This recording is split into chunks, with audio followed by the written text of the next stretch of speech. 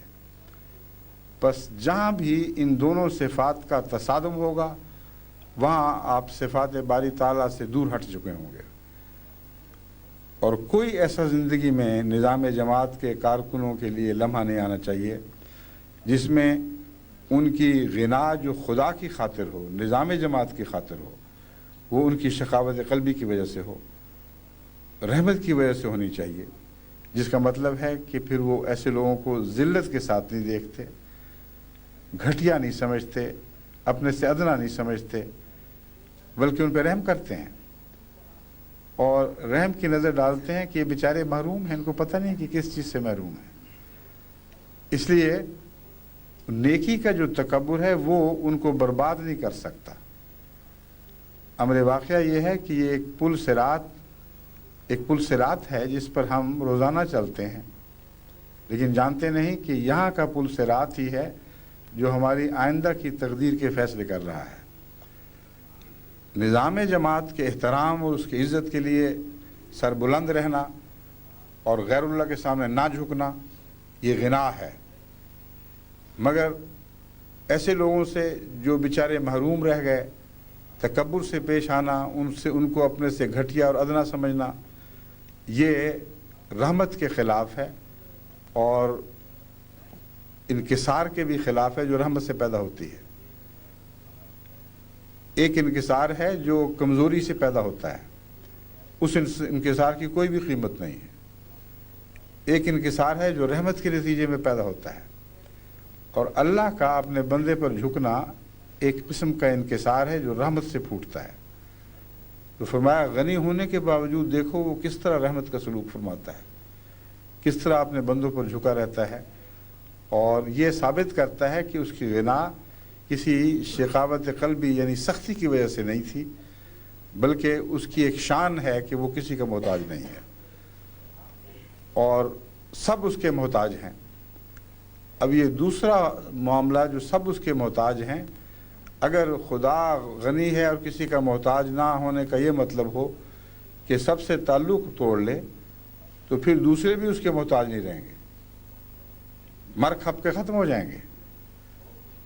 تو یہ دوسرا مضمون ہے کہ ہر چیز اس کی محتاج ہے، یہ رحمت سے پوٹتا ہے۔ اس کی رحمت عامہ ہے جو ہر ذات کو اپنا محتاج کیے ہوئے ہے، اور اس کی رحمانیت ہے جو تمام بنی نوع انسان پر خشک و تر پر برابر اثر انداز ہو رہی ہے۔ تو عجیب شان ہے کہ غنی بھی ہے اور رحمان بھی ہے، ایک لحاظ سے مستغنی ہو کر سمجھتا ہے، جانتا ہے کہ ان مخلوقات کا مجھ سے تعلق توڑنا ذرہ بھر میں مجھے نقصان نہیں پہنچا سکتا، اس کے باوجود ان سے رحمت کا بھی سلوک فرما رہا ہوتا ہے۔ بعض دفعہ ایسے لوگوں کے اموال میں بھی برکت پڑ رہی ہے، لیکن یہ ایک عارضی برکت ہے، اس کی رحمانیت کے نتیجے میں ہے، مگر غنی سے تعلق توڑنے کے نتیجے میں جو سزا مقدر ہے وہ رک نہیں سکتی، وہ اپنی جگہ کار فرما ہوگی۔ لیکن وہ بندے جو نظام جماعت کی نمائندگی کرتے ہیں ان کے لیے اس میں گہرا سبق ہے کہ ان لوگوں سے تکبر کا سلوک نہ کریں، رحم کا سلوک کریں، ان کے لیے دعائیں کریں، ان کو سمجھائیں، اور اگر نہیں سمجھتے تو یہ یقین رکھیں کہ ذرہ بھر بھی آپ کا نقصان نہیں کر سکتے، نظام جماعت کا نقصان نہیں کر سکتے۔ ہاں، ان کو بچانے کے لیے آپ جو کوشش کرتے ہیں وہ ان کو خدا کا محتاج بنائے رکھتا ہے، لیکن اگر یہ حرص ہو کہ ان کے آنے سے ہمیں فائدہ پہنچے گا یا نظام کو پہنچے گا تو یہ نحوست ہے، یہ رحمت نہیں ہے۔ اس لیے یہ کہنا کہ رحمت کا نتیجہ یہ نکلتا ہے کہ ان سے چشم پوشی کی جائے، ان کو سزا نہ ملے، نظام جماعت عمل میں نہ آئے، یعنی سرگرم عمل نہ ہو، اور ان کو اس لیے چھوڑ دے کہ یہ لوگ صاحب رسوخ ہیں، صاحب دولت ہیں، صاحب عظمت ہیں، یہ شرک ہے، یہ رحمت نہیں ہے۔ رحمت کا مطلب ہے کہ دوسرے شخص کی کوئی بھی احتیاج نہیں ہے، پھر بھی آپ اس کا بھلا چاہتے ہیں، اور یہ رحمت جو ہے یہ تو آفرینش سے پہلے ہی شروع ہو چکی تھی۔ جو آغاز ہوا ہے کائنات کا اس سے پہلے ہی خدا رحمان تھا، اور وہ جو بلو پرنٹ ہے کائنات کی تخلیق کا اس میں رحمانیت جلوہ گر ہوئی ہے۔ اس وقت سوائے رحمانیت کے کوئی اور صفت کار فرما تھی تو اس جہان میں نہیں اور دوسرے جہانوں میں ہوگی۔ یعنی یہ تو نہیں کہہ سکتے کہ خدا کی تمام صفات کسی وقت معطل تھیں، لیکن وہ جلوہ گر تھیں تو دوسرے جہانوں میں تھیں۔ جو جہان پیدا نہیں ہوا اس میں اگر وہ جلوہ گر ہوئی ہیں تو رحمانیت کے تابع، یعنی رحمانیت کے تابع ایسا نقشہ تشکیل دیا گیا جس کا فیض آئندہ آنے والی مخلوقات کو پہنچنا تھا۔ تو سب صفات کام کر رہی ہیں لیکن رحمانیت کے تابع، براہ راست کسی ذات سے تعلق نہیں رکھ رہی، اور یہی معنی ہے کہ رحمانیت تمام صفات پر غالب ہے۔ تو اللہ تعالیٰ جماعت کو توفیق عطا فرمائے، ان ذمہ داریوں کو سمجھے۔ میں پھر یہ یقین دلاتا ہوں نظام جماعت کو کہ اگر وہ غنی بھی رہیں اور رحیم بھی رہیں، رحمان بھی رہیں اور رحیم بھی رہیں، تو ان کو خطرہ کوئی نہیں ہے۔ بے دھڑک نظام جماعت پر عمل کریں، ایک ادنا بھی غیر اللہ کا خوف نہ رکھیں۔ کوئی بڑا جدا ہو کر آپ کو نقصان نہیں پہنچا سکتا، لیکن آپ اگر بڑے بنیں گے تو اپنے آپ کو نقصان پہنچائیں گے۔ اس لیے ان کے جواب میں رحمت اور انکسار کا تعلق قائم رکھیں، باقی باتیں خدا پر چھوڑ دیں۔ اللہ تعالیٰ نظام جماعت کو سلام کے دائرے میں، اس کے سائے میں اس طرح داخل فرما دے کہ نظام جماعت کا ایک ذرہ بھی سلام کی حفاظت سے باہر نہ رہے۔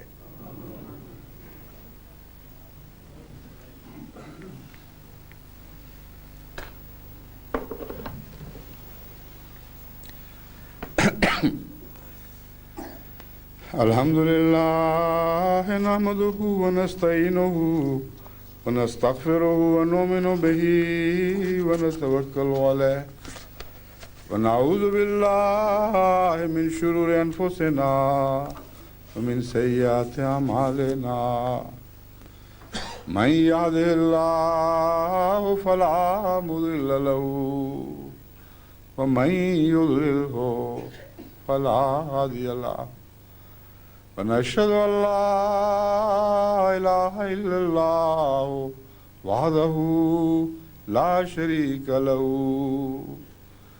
ونشهد أن محمدا عبده ورسوله عباد الله رحمكم الله إن الله يأمر بالعدل والإحسان وإيتاء ذي القربى وينهى عن الفحشاء والمنكر والبغي يعظكم لعلكم تذكرون اذكروا الله يذكركم وادعوه يستجب لكم ولذكر الله أكبر